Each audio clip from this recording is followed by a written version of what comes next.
La Roumanie et son petit voisin, la Moldavie, veulent s'unir. Ce projet, qui existe depuis des décennies, est plus que jamais d'actualité. Les deux pays étaient déjà unis entre la Première et la Seconde Guerre mondiale sous le nom de Grande Roumanie. Mais pendant la Seconde Guerre mondiale, l'Union soviétique a arraché la Moldavie et les deux pays ont été séparés. Et aujourd'hui, avec les nouvelles invasions russes, la question de l'unification n'a pas été aussi présente depuis longtemps. Mais pourquoi tant de Moldaves aspirent-ils à rejoindre la Roumanie? Quel est le rôle exact de la Russie et quelle est la probabilité d'une unification des deux pays dans les années à venir? Toutes ces questions sont abordées dans la vidéo d'aujourd'hui. L'origine des deux pays remonte à la principauté de Moldavie. Celui-ci comprenait des régions de l'actuelle Roumanie, de la Moldavie, ainsi que quelques régions de l'actuelle Ukraine. En l'an 1859, cette principauté s'est unie à la principauté roumaine de Valachie. Après la Première Guerre mondiale, la Bessarabie à l'est et la Transylvanie à l'ouest ont également été ajoutées. C'est ainsi qu'est né le royaume de Roumanie, appelé familièrement la Grande Roumanie, car toutes les ethnies roumanophones se voyaient désormais réunies dans un grand État. Il faut savoir qu'aujourd'hui encore, la langue officielle de la Moldavie est le roumain et qu'il est parlé par une grande partie de la population.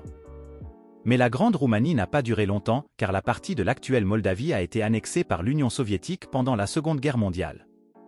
Cela a donné naissance à la République socialiste soviétique de Moldavie, qui faisait partie de l'Union soviétique. Mais très tôt, des mouvements nationalistes se sont formés dans la petite République soviétique et ont plaidé pour une réunification avec la Roumanie. Ils ont joué un rôle important dans l'indépendance du pays en l'an 1991. Auparavant, le russe avait déjà été supprimé comme deuxième langue officielle et le retour à la langue roumaine en écriture latine avait été décidé. Les partis conservateurs et libéraux ont également demandé une réunification avec la Roumanie sur le modèle de la réunification allemande. Mais ces projets ont été fermement rejetés, en particulier par les minorités russophones de l'est du pays. C'est ainsi que des manifestations de masse ont éclaté dans les deux régions de Transnistrie et de Gaugasie, qui ont même débouché sur une guerre dans le cas de la Transnistrie. La Russie a envoyé des troupes dans cette partie du pays, qui y sont toujours stationnées aujourd'hui. La Transnistrie s'est alors déclarée indépendante, mais cette indépendance n'est reconnue que par la Russie. En raison de ces troubles dans le pays, une réunification rapide avec la Roumanie s'est éloignée. À l'époque, le soutien à la réunification était bien plus faible qu'aujourd'hui. Beaucoup craignaient que les troupes russes ne s'installent dans leur pays si celui-ci se tournait encore plus vers la Roumanie et beaucoup espéraient un avenir doré en tant que pays indépendant. Mais ces espoirs se sont vite envolés. Le déclin économique a commencé et la Moldavie est devenue l'un des pays les plus pauvres d'Europe. Le conflit en Transnistrie a également occupé le pays pendant longtemps et il semblait de plus en plus impossible de ramener la province sécessionniste dans sa sphère d'influence. Le mécontentement de la population a augmenté quand on a vu comment la Roumanie voisine s'est développée après son adhésion à l'UE. Soutenu par les fonds de l'UE, le niveau de vie a augmenté de manière spectaculaire et l'économie a connu une croissance constante. Dans le même temps, la situation économique et sociale en Moldavie n'a cessé de se détériorer. C'est pourquoi de nombreux citoyens voient aujourd'hui le salut dans une union avec la Roumanie et donc une adhésion de facto à l'UE. Ainsi, le pourcentage de personnes favorables à l'unification est passé de 20% au début des années 2000 à plus de 40% en l'an 2021. Et après l'invasion russe, pour la première fois, plus de la moitié de la population s'est prononcée en faveur d'un tel projet.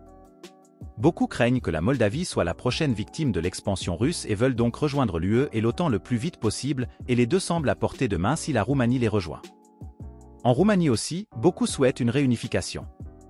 Mais il y a aussi beaucoup d'obstacles. D'une part, il n'est pas du tout certain que la Moldavie fasse automatiquement partie de l'UE en cas d'unification, car cela créerait un précédent. La Moldavie n'a demandé son adhésion à l'UE que l'année dernière et le pays ne remplit pas la plupart des critères.